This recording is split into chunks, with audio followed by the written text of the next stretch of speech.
this is a water gun, powered by water. Solar powers for the batteries back here. I'm not going to show you that, but electrolysis turns out the hydrogen gas, combustion chamber, electronic trigger to spark plug.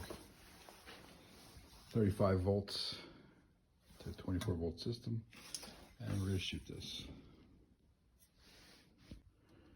1/2 inch ball bearings, and this is a prototype, so let's charge her up.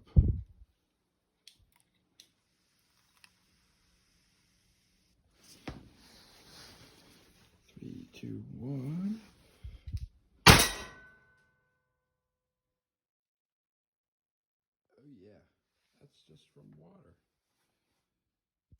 All right. 3, 2, 1.